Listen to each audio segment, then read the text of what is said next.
Halo semua, kali ini kita yang hidup di era kolaborasi untuk generasi mikir, penting sekali untuk membahas pendidikan dalam menghadapi perkembangan teknologi digital dan data science. Nah, pada kesempatan kali ini, Talk Series Season 1 Ngobrolin Education, eh, saya bersama teman saya Rizal yang berada di Jogja akan membahas tentang pendidikan baik itu di Indonesia maupun di global. Nah, kali ini sebelum mulai kita sapa dulu nih Rizal yang ada di Jogja. Apa kabar dan bagaimana apa kesibukannya di sekarang? Ya, halo Yomita. Alhamdulillah Hai. baik. Sebelum Alhamdulillah baik. mulai perkenalan diri dulu. Perkenalkan nama saya Rizal. Saya asalnya dari desa ya. Saya dari desa Laskap. Jadi Kabupaten Luwu Timur gitu, Provinsi Sulawesi Selatan. Nah, kebetulan saya satu SMA dengan Yomita. Nah, jadi SD, SMP, SMA saya itu di Kabupaten Luwu Timur. Kemudian setelah lulus SMA, saya melanjutkan studi saya di Universitas Gadjah Mada atau UGM, program studi ilmu kimia. Nah, setelah lulus, saya lulus tahun 2020, kemudian 2 tahun kemudian saya kerja, dan saat ini saya melanjutkan lagi studi magister saya, S2 saya di ilmu kimia di kampus yang sama di UGM juga. Oke, coba ceritain journey kamu tentang sekolahmu dari sekolah dasar hingga kenapa memilih jurusan ilmu kimia. Oh ya, saya SD-nya di Karek, di ini ya namanya nama Karek B ya, namanya SD 225 Karek B. Kemudian SMP saya juga di SMP 4 Malili. Nah, kemudian SMA saya baru di SMA 1 Malili bareng Yaumi. Nah, kemudian saya lulus tahun 2015. Kemudian tahun 2016 saya melanjutkan S1 saya. Nah, kemudian alasan memilih kimia sebenarnya kimia itu sebenarnya momok ya kalau di SMA gitu karena katakanlah takut bertemu dengan kimia gitu karena mungkin pelajaran yang susah atau gimana. Tapi bagi saya kimia itu menyenangkan bagi saya. Maksudnya saya itu lebih mudah mengerti kimia dibanding fisika, biologi ataupun matematika. Nah, makanya karena saya merasa nyaman dengan kimia, nah sehingga saya melanjutkan S1 saya di kimia kayak gitu. Jadi biasanya kan apa pelajaran yang kita senangi waktu di SMA. Nah, ketika kita mengambil itu di tingkat lanjut, di tingkat perkuliahan ya pasti kita bakalan nyaman menjalankannya. Jadi kayak serasa tidak ada paksaan karena ya kita yang memilih sendiri sebenarnya. Beda misalnya kayak kan banyak kan yang siswa-siswa saat ini kayak orang tuanya menuntut anaknya masuk kedokteran gitu. Padahal anaknya ini IPS, SMA-nya IPS, tapi orang tuanya pokoknya masuk kedokteran, pokoknya masuk kedokteran. Nah, itu kan nggak sinkron. Dia pasti ketika dia misalnya masuk di fakultas kedokteran ya pasti bakalan susah menjalani karena tidak sesuai dengan background SMA-nya. Iya sih mungkin karena orang-orang dulu kan nggak ngerti bahwa setiap anak itu memiliki kelebihannya di bidang tertentu. Ya, Mungkin betul. salah satu faktornya Betul. juga. Makanya kita harus aware terhadap pendidikan di masa yang saat ini. Nah terus kan yang saya lihat kemarin informasinya kamu dapat beasiswa LPDP. Nah boleh nggak ceritain sedikit informasi supaya Oh iya. generasi ini apa namanya pelajar-pelajar yang ingin melanjutkan sekolah bisa mendapatkan beasiswa yang sama atau beasiswa yang ada di Indonesia maupun di luar Ya. negeri. Oke. Eh, jadi sebenarnya saya Yomi ya waktu S1 kemarin sebenarnya saya juga sudah beasiswa. Jadi waktu S1 kemarin itu saya beasiswa bidik misi ya selama 4 tahun. Nah, kemudian di S2 kali ini, alhamdulillah saya juga dapat beasiswa namanya beasiswa LPDP. Jadi sebenarnya beasiswa LPDP itu adalah beasiswa khusus magister dan doktor dalam dan luar negeri. Jadi ya eh, pelajar ya atau mahasiswa yang sudah lulus S1 kemudian ingin melanjutkan studinya ke jenjang S2 ataupun S3, nah itu bisa mendaftar dengan LPDP. Jadi LPDP itu adalah untuk saat ini ya itu lembaga beasiswa yang paling favorit lah di Indonesia gitu karena ya cakupannya luas nggak mesti harus di Indonesia. Nah dengan LPDP itu kamu bisa kuliah di negara manapun yang kamu mau, misalnya kamu mau di Amerika, di Jepang, di Kanada bisa. Nah, tinggal bagaimana kamu mempersiapkan diri, nah biar kamu bisa goals di LPDP itu. Nah, kalau saya bisa bercerita sedikit ya, jadi LPDP itu ada 3 tahap. Nah, tahap pertama itu seleksi administrasi, jadi berkas gitu. Kamu ngumpulin ijazah, skor TOEFL atau IELTS. Nah, kemudian yang kedua itu seleksi bakat skolastik atau tes TPA. Nah, biasanya kan kalau waktu lulus SMA kita masuk di perguruan tinggi negeri, nah lewat jalur SBMPTN, nah, itu kan ada tesnya, tes TPA. Nah, sama dengan LPDP, di tahap kedua itu ada tes TPA. Nah, kemudian yang tahap terakhir itu interview. Nah, di interview itu lebih ditanya tentang bagaimana kesiapan kamu ketika S2 nanti. Jadi siap nggak kamu S2 nanti gitu. Dan di interview itu yang banyak nggak lolos sebenarnya karena itu tahap akhir dari LPDP. Oke, jadi ada 3 tahap untuk mendaftar beasiswa. Mungkin sangat jelas sekali tadi penjelasannya. Terus saya mau cerita sedikit tentang bahas tentang problematika kondisi pendidikan kita di negara Indonesia. Nah, kita tidak bisa menutup kemungkinan bahwa fakta yang ada di terjadi di negara kita kan urutan ke-7 dari belakang kualitas pendidikannya. Nah, apa Ya sih betul. pandangan umummu tentang problematika itu? Tentang apa? Tentang apa? Pandangan umummu tentang kondisi pendidikan yang sangat rendah gitu. Oh, kualitas pendidikan ya. Ya, mungkin ya setelah ini kan kalau dibilang pasca COVID ya, jadi setelah COVID ya ini. Nah, kalau dibilang ya mungkin saya bercerita sedikit beberapa tahun atau 2 tahun belakangan ya itu kan eh, gencar-gencarnya COVID di Indonesia ya. Jadi mulai masuk di awal 2020 sampai saat ini. Nah, itu mungkin bisa membuat pendidikan, kalau dibilang pendidikan di Indonesia sangat terpuruk ya. Sebenarnya gini ya, bedanya pendidikan di kota dengan di desa itu, nah karena di desa itu biasanya eh, tingkat pendidikannya itu sangat rendah. Jadi kalau di kota itu emang sudah maju. Jadi kalau kalau kita bandingkan kota dan desa itu tingkat pendidikannya emang sangat jauh. Karena di kota itu ya pasti lebih maju lah. Makanya jarang kan anak-anak kota yang nganggur gitu. Misalnya dia tidak melanjutkan pendidikannya. Nah, yang menjadi fokus utama atau yang perlu diperhatikan pemerintah itu ya pendidikan di desa misalnya atau di kabupaten-kabupaten yang mungkin bisa dibilang yang daerah 3T, daerah yang tertinggal. Nah, itu kan pendidikannya kurang diperhatikan. Pendidikannya kurang diperhatikan gitu. Jadi, saya mau bilang bahwa anak desa itu sebenarnya pintar-pintar loh. Anak desa itu sebenarnya pintar-pintar. Namun karena akses pendidikan yang jauh misalnya, atau misalnya kurangnya tenaga pendidik, sehingga itu yang menghambat pendidikan di daerah-daerah terpencil itu tertinggal misalnya. Padahal kalau eh, bisa kita survei ya pasti di setiap daerah-daerah pelosok itu pasti ya ada generasi-generasi unggul begitu yang bisa lah bersaing dengan eh, orang-orang yang sekolahnya di kota. Nah, kemudian di sisi lain juga memang tingkat pendidikan di desa itu artinya keinginan ya. Maksudnya kayak keinginan untuk melanjutkan pendidikan itu di desa memang masih rendah karena orang-orang itu berpikiran bahwa ketika mereka ingin melanjutkan S1, nah mereka harus mengeluarkan biaya yang sangat banyak misalnya gitu. Misalnya harus mengeluarkan biaya yang banyak. Padahal di sisi lain banyak beasiswa yang bisa mereka kejar kayak gitu. Misalnya saya kayak ya andai kan bukan beasiswa ya saya juga nggak mungkin bisa kuliah sampai S1 sampai S2 kayak gitu. Jadi ya emang yang niat, ya, misalnya kalau kamu memang memiliki niat untuk melanjutkan pendidikan ya pasti kamu bisa melanjutkan pendidikan kayak gitu.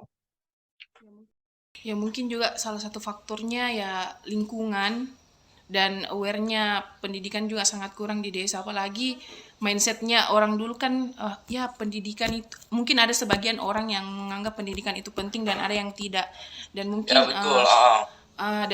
apalagi seperti perempuan itu kayak Iya pernikahan betul. dini dan Betul lain-lain. sekali. mindset orang karena mindset orang mindset mindset orang desa itu kan misalnya yang khusus cewek ya, misalnya kayak tidak usahlah perempuan untuk melanjutkan pendidikan Sekolah. ke jenjang yang lebih tinggi gitu. Ya paling juga ujung-ujungnya masuk apa paling juga Beda. ujung-ujungnya setelah selesai di dapur kayak gitu, ngurus anak, ngurus suami. Nah, tapi sebenarnya mindset itu yang perlu dirubah gitu. Maksudnya sekarang kan udah memasuki era 5.0, jadi era yang modern yang lebih maju gitu di mana ya perempuan itu juga memiliki peran penting dalam perkembangan teknologi dan kemajuan pendidikan gitu. Buktinya banyak kok yang menteri, menteri yang perempuan, gubernur yang perempuan. Nah, itu menandakan bahwa ya kualitas sumber daya manusia bagi kaum perempuan atau wanita itu juga juga unggul gitu. Maksudnya kayak tidak boleh diremehkan kayak gitu. Iya, mungkin itu karena budaya patriarki yang sangat kuat di Indonesia jadi Betul. Jadi sebenarnya mindset orang tua itu yang yang harus ini sebenarnya yang harus dirubah ya.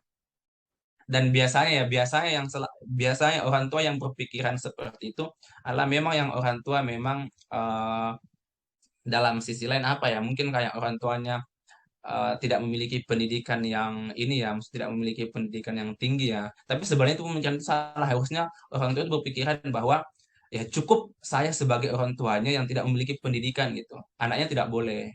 Nah, itu. Walaupun misalnya orang tuanya hanya tamatan SD ataupun hanya tamatan SMP gitu. ya itu mungkin problem yang sangat sangat sangat dekat sama Iya, kita, apalagi kita yang dari daerah ke kota untuk sekolah kan. Ya bersyukur karena punya akses itu dan punya spirit itu dari rumah, dan mungkin teman-teman yang lain untuk yang menonton video kita ini supaya bisa terinspirasi dan membuka pikiran bahwa apa kualitas pendidikan itu berjalan lurus dengan kemajuan iya, negara kita sendiri. betul. Nah, terus kembali ke topik yang lain nih, tentang lingkungan hidup. Kan kita tahu bahwa manusia itu punya apa kurang memperhatikan sisi lingkungan hidup. Nah, saya lihat postingan kamu itu tentang bagaimana ini sampah diolah dan bagaimana ini kelanjutannya bumi dan lain-lain. Bisa nggak kamu sharing sedikit bagaimana sih Oh, pengolahan dan apa-apa saja yang bisa disiapkan untuk generasi yang akan datang untuk menjaga bumi? Jadi memang yang apa yang isu yang apa ya isu yang agak apa ya yang agak tren atau agak booming akhir-akhir ini kan isu tentang penggunaan sampah plastik ya itu. Karena memang penelitian menunjukkan bahwa di benua Antartika itu saja bayangin loh benua Antartika itu telah ditemukan mikroplastik. Nah, jadi mikroplastik itu plastik yang berukuran kecil. Bayangin di benua Antartika saja tidak itu kan tidak ada orang yang hidup di sana. Kok bisa ditemukan mikroplastik? Nah, bagaimana dengan laut-laut yang dihuni oleh manusia? Nah, kayak gitu. Nah, jadi karena apa ya? Karena memang kurangnya kesadaran masyarakat ya yang apa tentang pengetahuan tentang lingkungan hidup seperti itu. Jadi mereka itu menganggap bahwa plastik plastik itu emang mudah digunakan, yang mudah digunakan, mudah dibawa kemana-mana. Tapi mereka tidak memikirkan dampak negatif dari itu. Nah, yang bahaya kan kalau mereka buang sampah misalnya ke laut. Nah, nah karena kenapa itu sampah plastik yang dibuang di laut itu 100 tahun kemudian itu tidak akan terurai. Nah, dan itu bisa terdegradasi atau terurai menjadi mikroplastik. Nah, mikroplastik itu mudah masuk ke dalam tubuh hewan-hewan di laut misalnya ikan gitu maksudnya misalnya mikroplastiknya masuk ke ikan nah misalnya kalau masuk ke ikan ikannya kita makan nah itu kan bisa menyebabkan kanker karena bersifat toksik nah jadi sebenarnya kayak ya nanti manusia juga yang kena imbasnya nah bahkan ada penelitian yang apa yang menarik ya dia menyatakan bahwa mungkin 100 tahun kemudian atau 50 tahun kemudian di laut itu lebih banyak jumlah plastik dibandingkan jumlah ikannya. Nah, bayangin coba kalau yang jumlah plastiknya lebih banyak ya.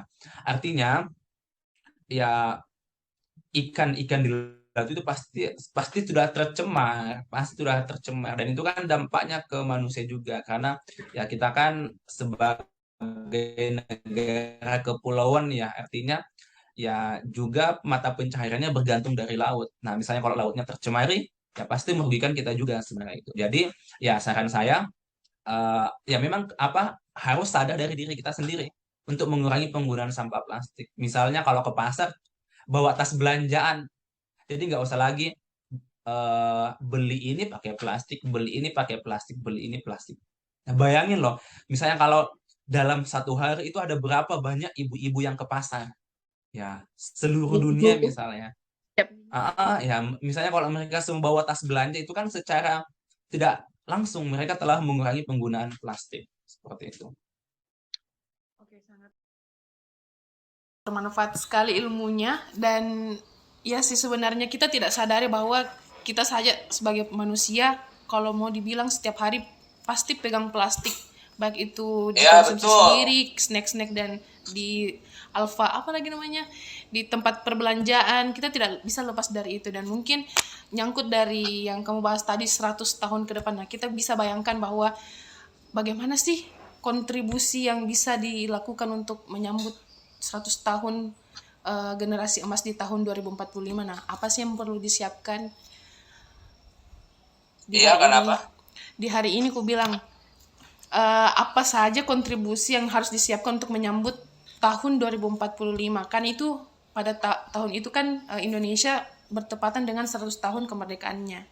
Nah, kita kita Dua, uh, bisa dibilang 2045 ya maksudnya. iya. Nah, Jadi yang trennya itu kan Indonesia menuju generasi emas ya tahun 2045. Nah, menurut saya yang paling penting bekal ya atau pondasi menuju Indonesia emas 2045 itu adalah kualitas dari sumber daya manusianya. Jadi kualitas dari pendidikan generasi-generasi sekarang gitu. Ya karena kenapa? Di tahun 2025 45 itu ya generasi sekarang yang memeran peranan penting. Jadi kayak ya kita-kita ini yang bakal mengendalikan sistem pemerintahan di Indonesia. Nah, bagaimana kalau tingkat pendidikan kita saja rendah gitu? Nah, siapa yang ingin mengelola Indonesia ini? Jangan heran banyak perusahaan-perusahaan asing di Indonesia itu justru tenaga ahlinya berasal dari luar. Nah, itu membuktikan bahwa kualitas sumber daya manusia di Indonesia itu memang masih rendah, belum bisa mampu mengelola sumber daya alamnya sendiri gitu, masih ketergantungan dengan tenaga asing kayak gitu. Ya, jadi menurut saya ya emang aspek pendidikan dan kesadaran generasi sekarang akan pentingnya pendidikan itu yang perlu dibangun. Jadi mindsetnya bahwa pendidikan tidak penting atau pendidikan itu tidak terlalu urgent itu harus diubah. Nah, mereka harus sadar bahwa menuju Indonesia Emas 2045 itu ya kita harus dibekali dengan pengetahuan atau ilmu pendidikan yang mumpuni kayak gitu. Oke. Nah, jadi eh, semakin ke depan kan teknologi itu semakin canggih, jadi kayak perkembangan zaman itu semakin maju. Ya, pendidikan juga harus mengikuti tren kayak gitu. Jadi emang kita harus mengikuti tren. Masa kita berhenti gitu? Beradaptasi. Yang lain sudah maju, kita masih jalan gitu. Misalnya kayak ya yang lain udah 100 kilometer jalan, kita masih di garis awal gitu. Kita masih di garis start. Jadi emang kita harus juga bisa mengikuti tren. Ya mungkin itu dibilang harus beradaptasi dengan zaman. ya betul. Adapting terus, kita tidak boleh menutup diri bahwa globalisasi itu sudah terjadi dan kita harus mengikut dengan kualitas pendidikan di negara-negara maju. Yang apa ya? Yang anehnya dari masyarakat Indonesia itu media sosial ya seperti Instagram, TikTok itu kan di Indonesia itu kayak bisa mengikuti tren dengan cepat gitu. Maksudnya ketika ada di negara luar yang viral atau konten apa yang viral itu dengan mudahnya bisa diikuti atau di apa ya dibuat di Indonesia gitu. Nah itu menandakan bahwa sebenarnya orang-orang Indonesia itu bisa mengikuti tren teknologi pendidikan yang semakin maju. Buktinya media sosial mereka dengan bisa sangat cepat loh menyesuaikan diri gitu. Masa dengan tren pendidikan tidak bisa gitu. Harusnya bisa juga. Iya, karena kita tidak bisa menutup kemungkinan bahwa jurusan-jurusan yang tidak ada di tahun, misalnya tahun sekarang ada jurusan yang baru, misalnya tentang coding, Iya, tentang bisa. digitalisasi dan lain-lain. Nah, oke, closing statement ini untuk talk series yang kali ini, ya apa pandangan umum tentang tema yang kita angkat hari ini, yaitu pendidikan di era kolaborasi itu seperti bagaimana, dan bagaimana sih kontribusinya untuk bangsa itu sendiri. Oke, menurut saya ya saya lagi-lagi menekankan bahwa generasi sekarang itu, apalagi ini kan era globalisasi ya, harus sadar akan pentingnya pendidikan gitu. Hilangkan mindset bahwa tamatan SMA itu bisa mendapatkan pekerjaan yang layak misalnya. Nah, tapi itu kan juga paling apa ya, maksudnya kayak tidak ada kan yang tamatan SMA misalnya yang bisa menjadi manajer ataupun yang sebagai CEO, karena itu semua butuh ilmu pengetahuan. Nah, kemudian yang kedua, jangan takut untuk melanjutkan pendidikan ke jenjang yang lebih tinggi. Di luar sana banyak sekali beasiswa yang bisa kita kejar gitu. Nah, kemudian yang ketiga, eh, bekal yang paling penting untuk menuju Indonesia Emas di 2025 itu adalah dengan meningkatkan level pendidikan kita. Ya, 2045 itulah dengan meningkatkan level pendidikan kita. Nah, ketika pendidikan kita bisa mengikuti tren modern, ya maka kita juga pasti bisa menyesuaikan diri dengan perkembangan zaman gitu. Jadi ya jangan zamannya berkembang tapi kita tidak berkembang gitu. Kitanya seakan-akan diam seperti itu. Nah, jadi eh, orang desa itu juga bisa melanjutkan pendidikan yang ke jenjang lebih tinggi, bahkan bisa melanjutkan studi ke luar negeri. Nah, itu semua itu kesadaran itu semua dimulai dari diri kita sendiri. Jadi jangan pernah berpikiran bahwa pendidikan itu susah, mau lanjut S1 itu susah, tapi ya emang harus berusaha. Semuanya butuh usaha. Kalau hanya berpikir tidak ada action ya sama aja gitu. Jadi harus eh, banyak berpikir dan banyak usaha. Dan mungkin juga kerjasama yang paling penting karena kita tidak bisa jalan sendiri. Kita harus Iya bangun benar, sistem kita yang tidak baik. bisa kita tidak bisa berjalan dengan sendiri gitu, emang butuh kolaborasi dengan yang lain. Iya, mungkin. Oke, sekian dulu yang tayangan Talk Series kali ini. Semoga nanti di lain waktu bisa sharing lagi tentang tema-tema yang menarik. Sampai jumpa dan selamat sore. Iya, sore. Terima kasih banyak ya, Wami.